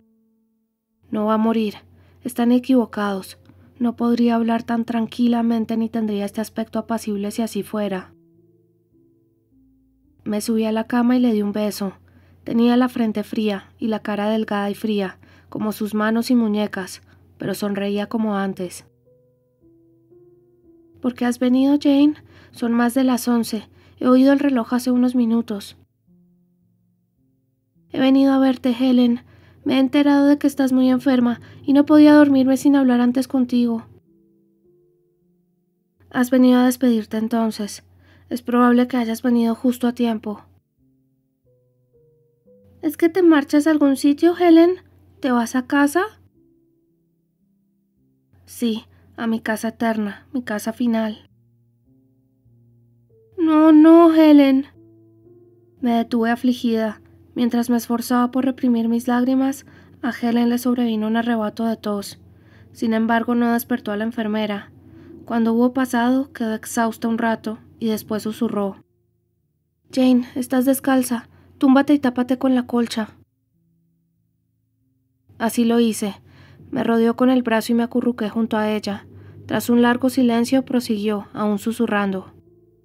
Soy muy feliz, Jane, y cuando te enteres de que me he muerto, no debes afligirte, porque no hay motivos para ello.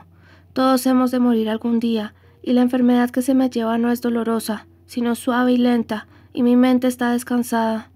No dejo a nadie que me vaya a llorar mucho, solo tengo a mi padre, que se ha casado hace poco y no me echará de menos. Al morir joven me evitaré muchos sufrimientos. No tenía las cualidades ni el talento adecuados para forjarme un buen puesto en el mundo. habría estado constantemente metida en problemas. ¿Pero a dónde vas, Helen? ¿Puedes verlo? ¿Puedes saberlo? Creo y tengo fe. Me voy con Dios. ¿Dónde está Dios? ¿Quién es Dios? Es mi creador y el tuyo, y nunca destruirá lo que ha creado. Tengo una fe ciega en su poder, y confío plenamente en su bondad. Cuento las horas hasta que llegue el fatídico ser que ha de devolverme a él y revelármelo.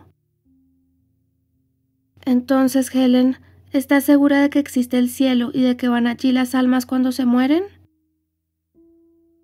Estoy segura de que existe un estado futuro. Creo que Dios es bueno. Puedo entregarle mi alma inmortal sin recelos. Dios es mi Padre, es mi amigo. Lo quiero y creo que Él me quiere a mí. ¿Y no volveré a verte, Helen, cuando muera? Vendrás a la misma región de felicidad y serás recibida por el mismo Padre poderoso y universal, sin ninguna duda, querida Jane. Pregunté de nuevo, pero esta vez solo con el pensamiento. ¿Dónde está esta región? ¿Existe realmente? Y me abracé más estrechamente contra Helen, que me era más querida que nunca. Sintiéndome incapaz de soltarla, yacía con la cara oculta en su cuello. Poco después dijo con tono dulcísimo: ¡Qué cómoda estoy! Ese último arrebato de tos me ha cansado un poco y siento que puedo dormirme ahora. Pero no me dejes, Jane. Me gusta tenerte cerca. Me quedaré contigo, queridísima Helen. Nadie me alejará de aquí. ¿Estás calientita, querida? Sí. Buenas noches, Jane. Buenas noches, Helen. Me dio un beso y se lo devolví, y pronto nos dormimos las dos. Cuando abrí los ojos era de día. Me había despertado un movimiento inusitado. Levanté la vista y noté que me sujetaban unos brazos. Me sostenía la enfermera, que me llevaba por los corredores de vuelta al dormitorio. No me reprocharon por abandonar mi cama, ya que tenían otra cosa en que pensar. En ese momento quedaron sin respuesta mis múltiples preguntas, pero un día o dos más tarde descubrí que la señorita Temple, al volver a su cuarto al amanecer, me había encontrado en la cama, con la cara contra el hombro de Helen Burns y mis brazos alrededor de su cuello. Yo estaba dormida, y Helen, muerta. Su tumba se encuentra en el cementerio de Brocklehurst. Durante los 15 años siguientes a su muerte, solo un túmulo de hierba la cubría. Ahora marca el lugar una lápida de mármol gris, inscrito con su nombre y la palabra Resurham.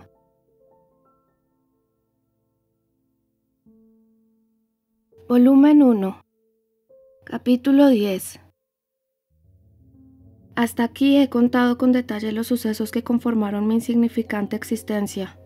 He dedicado a los 10 primeros años de mi vida casi el número de capítulos, pero esto no va a ser una autobiografía al uso. Solo pienso evocar aquellos recuerdos que sé tendrán cierto interés.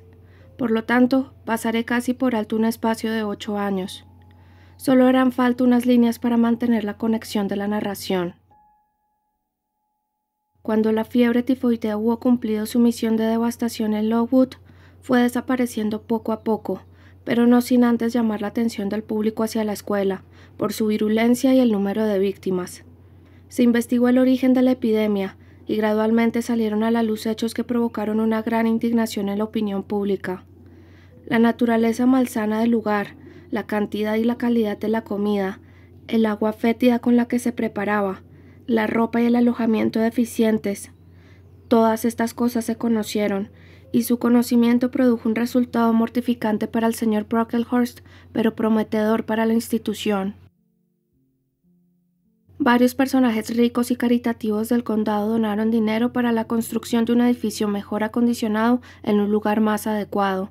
Se establecieron nuevas normas, se introdujeron mejoras en la dieta y el vestuario, y los fondos fueron confiados a un comité para su gestión. Al señor Brocklehurst, dada su riqueza y la importancia de su familia, no se le pudo dar de lado, y le fue reservado el puesto de tesorero, pero unos caballeros más amplios de miras y comprensivos fueron nombrados para ayudarlo a desempeñar sus funciones. También compartió el cargo de inspector con personas capaces de combinar lo razonable con lo riguroso, la comodidad con la economía y la compasión con la rectitud. Con todas estas mejoras, la escuela se convirtió, con el tiempo, en una institución útil y noble.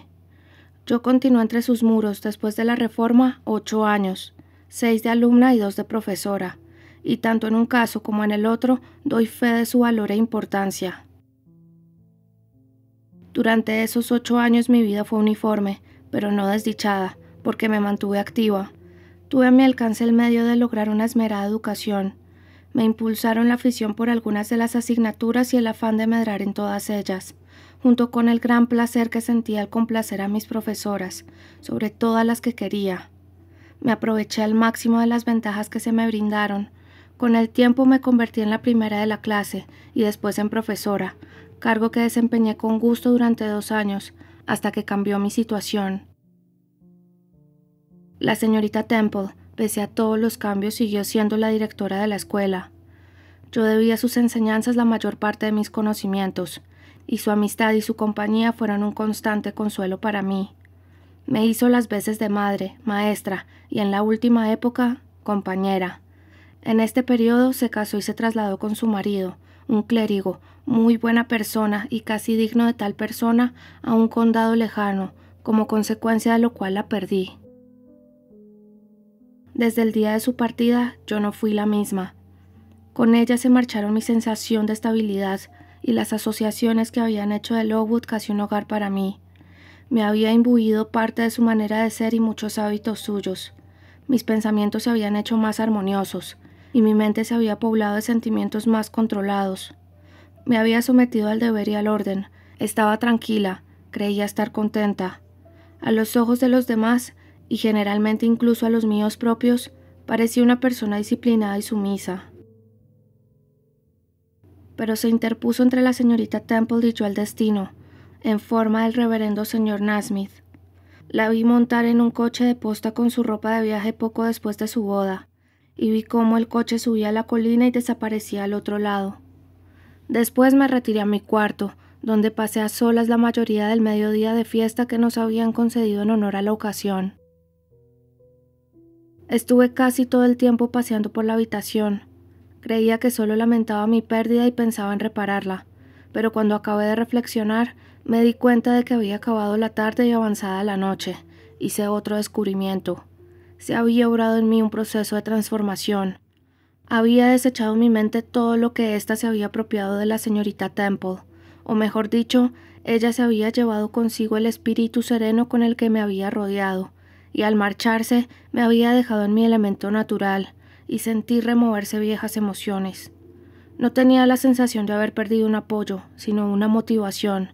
No me faltaban fuerzas para estar sosegada, sino los motivos para el sosiego. Lowood había sido mi mundo durante algunos años. Sus normas y sistemas eran mi única experiencia.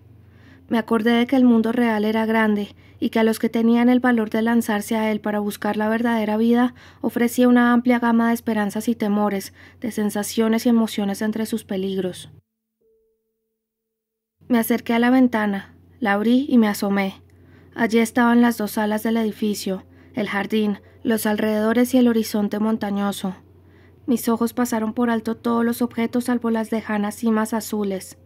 Quise traspasarlas, pues me pareció una cárcel todo lo que encerraban sus límites de roca y brezo. Seguí con la vista la blanca carretera que serpenteaba al pie de una montaña y desaparecía en un desfiladero. ¿Cómo me hubiera gustado seguirla más allá? Recordé haber bajado por esa misma carretera en un coche. Recordé haber bajado por aquella colina en el crepúsculo. Pareció haber transcurrido una eternidad desde el día de mi llegada a Lowood, y jamás había salido desde entonces. Había pasado todas las vacaciones en la escuela porque la señora Reed nunca me llamó a Gateshead. Ni ella ni ningún miembro de su familia me había visitado jamás. No había tenido ningún contacto, ni por carta, ni de palabra con el mundo exterior. Todo lo que conocía de la vida eran las normas de la escuela, las obligaciones y los hábitos de la escuela, las ideas, voces, caras, frases, costumbres, preferencias y antipatías de la escuela. Pensé que no era suficiente. En una tarde me cansé de la rutina de 8 años. Anhelaba la libertad, ansiaba la libertad, recé por conseguirla, pero parecía alejarse llevada por el suave viento. Desistí e hice un ruego más modesto, por un cambio, un estímulo, pero también se disipó. Por lo menos, grité desesperada, concédeme una nueva servidumbre. En ese punto, una campanada me llamó a cenar. No pude reanudar el hilo de reflexiones hasta la hora de acostarme, y entonces una profesora que compartía conmigo la habitación me impidió volver al tema que me atraía tanto con su profuso charloteo. Cómo deseaba que el sueño la hiciera callar. Pensé que si podía volver a las ideas que me habían llenado la mente al mirar por la ventana, se me ocurriría una solución para aliviarme. Por fin roncaba la señorita Gryce, una galesa gruesa, cuyos problemas respiratorios siempre me habían parecido un fastidio. Pero esa noche oí con satisfacción las graves notas, que significaban que me libraba de interrupciones. Renacieron inmediatamente mis pensamientos medio borrados. Una nueva servidumbre. Tiene posibilidades, me dije para mí, pues no hablé en voz alta. Sé que las tiene, porque no parece demasiado atractivo. No se parece a las palabras como libertad, emoción o goce, que son palabras verdaderamente encantadoras, pero solo son sonidos para mí, tan huecos y fugaces que escucharlas es perder el tiempo. Pero servidumbre debe de ser viable, cualquiera puede servir. Yo he servido aquí durante 8 años, ahora solo quiero servir en otro lugar. ¿Conseguiré mi propósito? ¿Es factible? Sí, mi objetivo no es tan difícil, si tuviera un cerebro lo bastante activo para encontrar el medio de lograrlo.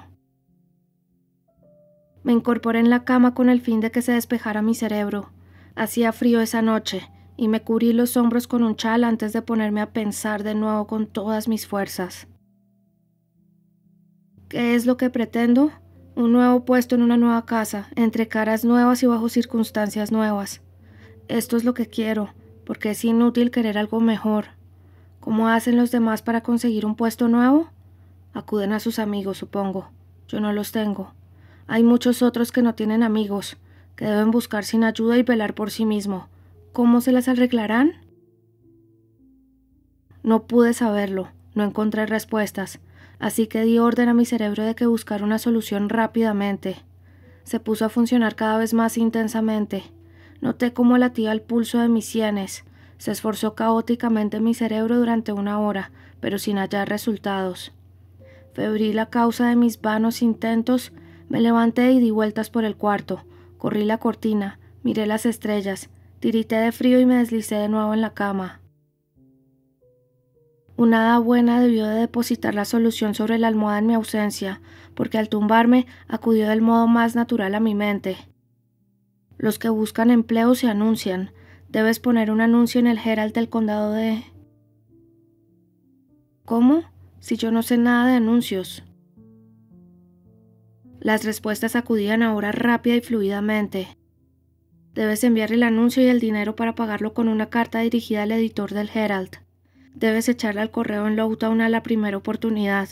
Las respuestas deben ir dirigidas a J.E. en la estafeta de correos. Puedes ir a preguntar si ha llegado alguna 1 semana después de mandar tu carta, y si es así, actuar en consecuencia. Repasé 2 o 3 veces mi plan y lo asimilé mentalmente hasta plasmar claramente su forma. Sintiéndome satisfecha, me dormí. Al despuntar el alba me levanté. Tenía el anuncio escrito y metido en un sobre con la dirección puesta antes de que sonara la campana para levantarse. Ponía: una joven con experiencia en la enseñanza. ¿Acaso no llevaba 2 años de profesora? Desea encontrar un puesto con una familia con hijos menores de 14 años. Pensé que al tener yo apenas 18, era mejor no encargarme de la instrucción de alumnos más cerca de mi propia edad. Está cualificada para enseñar las disciplinas normales de la educación inglesa, además de francés, dibujo y música. En aquel entonces, lector, esta ahora corta lista de talentos hubiera sido bastante completa. Dirigirse a J.E., estafeta de correos, Lowtown, condado de... Permaneció encerrado todo el día en mi cajón este documento. Después de la merienda, pedí permiso a la nueva directora para ir a Lowtown, con la excusa de realizar algunos pequeños recados para mí y 1 o 2 compañeras. Me lo concedió y me marché. Eran unas 2 millas de paseo y llovía, pero las tardes aún eran largas. Visité 1 o 2 tiendas, deslicé la carta en el buzón y regresé bajo una fuerte lluvia con la ropa empapada, pero con el corazón ligero. La semana siguiente se me hizo larga, pero por fin acabó, como todas las cosas bajo el sol, y me encontré una vez más camino de Lowton al final de un día agradable de otoño. Por cierto, era un camino pintoresco, que pasaba junto al arroyo y por los bonitos recovecos de la cañada, pero ese día pensaba más en las cartas que pudiera estar esperando en el pueblo al que me dirigía que en los encantos de los prados y las aguas. Mi supuesto propósito en esta ocasión era hacerme medir los pies para encargar un par de zapatos, por lo que primero atendí ese asunto, y una vez realizado, crucé la calle apacible y limpia desde la zapatería a la oficina de correos. Cuidaba de esta una anciana con anteojos en la nariz y mitones negros en las manos. ¿Hay cartas para J.E.? Pregunté. Me miró fijamente por encima de sus anteojos. Después abrió un cajón entre cuyo contenido hurgó largo rato, tanto que empezaron a disiparse mis esperanzas. Por fin, habiendo sostenido ante sus ojos un documento durante casi 5 minutos, me lo pasó por encima del mostrador, acompañando su acción de otra mirada curiosa y desconfiada. Era para J.E. ¿Solo hay una? Pregunté. «¿No hay más?», dijo. La guardé en el bolsillo y me encaminé a casa. No podía abrirla, puesto que eran ya las 7:30 y el reglamento exigía que estuviera de vuelta a las 8. Me esperaban varias tareas a mi regreso. Vigilé a las chicas durante la hora de estudio. Luego me tocó leer las oraciones y acompañarlas a la cama, y después cené con las demás profesoras. Incluso cuando por fin nos retiramos a dormir, la ineludible señorita Grice era aún mi compañera. Nos quedaba un corto cabo de vela en la palmatoria y temía que siguiera hablando hasta agotarlo. Afortunadamente, la cena pesada que había comido tuvo un efecto soporífero sobre ella, y antes de terminar de desvestirme ya roncaba. Quedaba 1 pulgada de vela. Saqué la carta y rompí el sello, que llevaba la inicial F. El contenido era breve. Si J.E., que se anunció en el Herald del condado del jueves pasado, posee los conocimientos que menciona y puede proporcionar referencias satisfactorias en cuanto a su carácter y eficiencia, se le puede ofrecer un puesto para instruir a una sola alumna de menos de 10 años de edad, con un sueldo de 30 libras al año. Se ruega a J.E. que envíe sus referencias, el nombre, dirección y todos sus datos a Señora Fairfax, Thornfield, cerca de Millcote, condado de... Estuve mucho tiempo examinando el documento. La letra era anticuada y un poco vacilante, como la de una anciana. Esta circunstancia era satisfactoria, ya que me había preocupado el secreto temor de que, al actuar por mi cuenta y sin consejos, me arriesgaba a hallarme en un apuro, y por encima de todo, deseaba que el resultado de mis esfuerzos fuera respetable, correcto y en regla. Pensé que una señora mayor no era mal ingrediente del asunto que tenía entre manos. La señora Fairfax. La veía vestida con un traje negro y un velo de viuda, quizás distante pero amable, un modelo de respetabilidad inglesa. Thornfield. Indudablemente era el nombre de su casa. Un lugar primoroso y ordenado, estaba segura, aunque fracasaron mis esfuerzos por imaginar un plano de la propiedad. Millcote, condado de... Repasé mis conocimientos del mapa de Inglaterra, y los vi, tanto el condado como el pueblo. El condado de... Estaba a 70 millas más cerca de Londres que el lejano condado donde residía, lo que me pareció una recomendación. Ansiaba estar en un lugar lleno de vida y movimiento. Millcote era un pueblo industrial grande a orillas del río A, seguramente un sitio de bastante actividad. Tanto mejor, por lo menos sería un cambio total, aunque no me atraía mucho la idea de las altas chimeneas con sus nubes de humo. Pero, me dije, seguramente Thornfield estará alejado del pueblo. En aquel momento se hundió la base de la vela y se apagó la mecha. Al día siguiente había muchas cosas que organizar. Ya no podía guardar para mí mis planes, sino que debía comunicarlos para lograr mi propósito. Pedí entrevistarme con la directora y me recibió durante el recreo de mediodía. Le conté que tenía la posibilidad de conseguir un nuevo puesto con un sueldo 2 veces mayor que el actual, En Lowood me pagaban solo 15 libras al año. Le rogué que comunicara la noticia al señor Brocklehurst o a otros miembros del comité para averiguar si me permitirían nombrarlos como referencias, y consintió, solícita, en hacer de intermediaria en el asunto. Al día siguiente informó al señor Brocklehurst de la noticia, y éste dijo que había que escribir a la señora Reed, puesto que era mi tutora natural. Se redactó una carta para esta señora, a la que contestó que yo podía hacer lo que me viniera en gana, ya que hacía tiempo había renunciado a interferir en mis asuntos. Esta carta pasó al comité, y finalmente, después de lo que me pareció una demora fastidiosa, se me dio permiso formal para mejorar mi situación si podía. También añadieron que como siempre había tenido un buen comportamiento, tanto de alumna como de profesora, en Lowood me entregarían inmediatamente un certificado, firmado por los inspectores de la institución, dando fe de mi buen carácter y aptitudes. Al cabo de una semana recibí este certificado, del que envié una copia a la señora Fairfax, y me llegó la contestación de esta señora, declarándose satisfecha y fijando una fecha 15 días más tarde para que asumiera el puesto de institutriz en su casa. Me puse a hacer los preparativos enseguida y los 15 días pasaron volando. No poseía mucha ropa, aunque sí suficiente para mis necesidades, y me bastó el último día para preparar mi baúl, el mismo que había traído de Gateshead 8 años atrás. Se ató el baúl con cuerdas y se le fijó una etiqueta. Media hora después había de recogerlo un mensajero para llevarlo a Loughton, donde yo misma iba a dirigirme al día siguiente de buena mañana para coger el coche. Había cepillado mi vestido de viaje de tela negra y preparado mi sombrero, guantes y manguito. Busqué en todos los cajones por si me olvidaba de algún objeto, y no teniendo otra cosa que hacer, me senté e intenté descansar, pero no pude. Aunque había pasado todo el día de pie, no podía reposar ni un instante, por estar demasiado nerviosa. Se cerraba una fase de mi vida esa noche, y se abría una nueva al día siguiente. Era imposible dormir en el intermedio.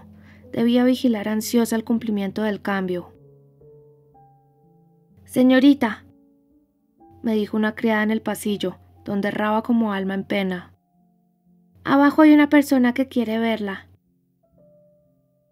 Será el mensajero sin dudas, pensé, y apresuré a bajar sin hacer preguntas. Cuando camino de la cocina pasé por el cuarto de estar de las profesoras, cuya puerta estaba entreabierta, alguien salió apresuradamente. «Es ella, estoy segura. La habría reconocido en cualquier sitio», gritó la persona que se puso ante mí y me cogió de la mano, deteniéndome.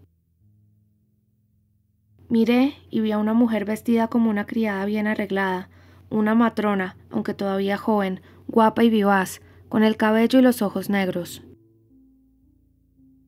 «Bueno, ¿quién soy?», preguntó con una voz y una sonrisa que reconocí a medias. «¿No me habrá olvidado, señorita Jane?».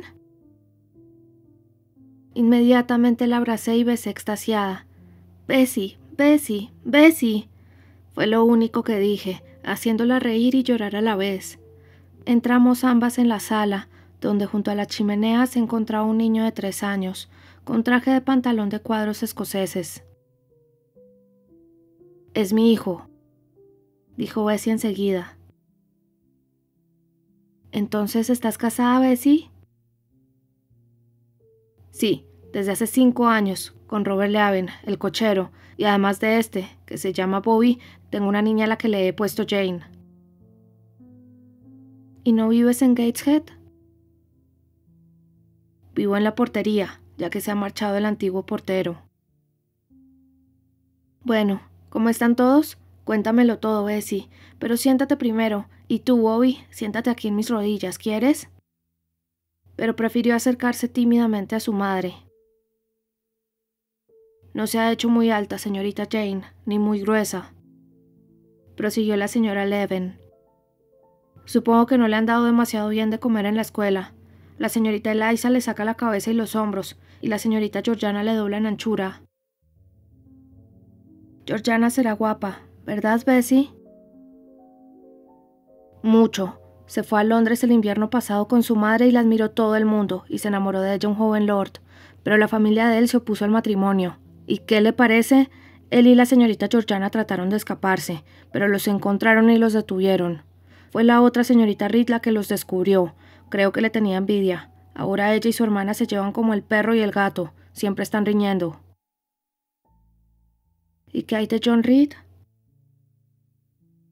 Bueno, no le va tan bien como quisiera su madre. Estuvo en la universidad, pero le dieron calabazas, creo que se dice. Entonces sus tíos querían que fuese abogado, que estudiase leyes. Pero es un joven tan disipado que no sacará nada de él, me parece. ¿Qué aspecto tiene? Es muy alto. Algunos dicen que es bien parecido, pero tiene unos labios tan gruesos. ¿Y la señora Reed? La señora está robusta y tiene buen aspecto, pero creo que está muy inquieta. No la complace el comportamiento del señorito John, que gasta grandes cantidades de dinero. ¿Ella te ha mandado aquí, Bessie? Desde luego que no, pero hace mucho que yo tenía ganas de verla, y cuando me enteré de que había llegado una carta suya y de que se marcha a otra parte del país, decidí ponerme en camino para verla antes de que se alejara. Me temo que te he decepcionado, Bessie, dije riendo, pues me di cuenta de que la mirada de Bessie, aunque expresaba afecto, no mostraba ni un atisbo de admiración. No, señorita Jane, en absoluto. Es usted refinada, parece una señora, y no esperaba más, porque de niña no era ninguna belleza. Sonreí por la franqueza de la respuesta de Bessie.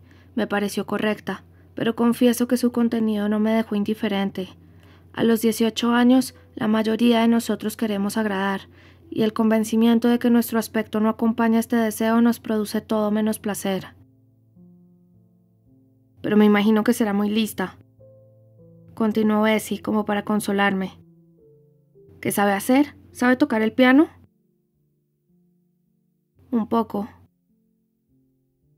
Como había uno en la sala, Bessie se acercó a él y lo abrió, pidiéndome que me pusiera a tocarle una melodía. Toqué 1 o 2 valses y quedó encantada. Las señoritas Reed no tocan tan bien, dijo ufana. Siempre dije que usted la superaría en los estudios. ¿Sabe dibujar? Ese cuadro que está sobre la chimenea es uno de los míos. Era una acuarela de un paisaje que había regalado a la directora en agradecimiento por su intervención en mi favor ante el comité, y ella la había mandado a enmarcar y barnizar. ¡Qué precioso, señorita Jane! Es tan bonito como los cuadros del profesor de dibujo de la señorita Eliza, por no hablar de los de las señoritas, que no hacen nada parecido. ¿Y ha aprendido francés? Sí, Bessie, lo leo y lo hablo. ¿Y sabe hacer labores en muselina y lienzo? Sí. ¡Oh! ¡Qué señora está hecha, señorita Jane! Sabía que sería así. Usted saldrá adelante con o sin la atención de sus familiares. Hay una cosa que quería preguntarle. ¿Ha tenido noticias de la familia de su padre, los Eyre? Jamás.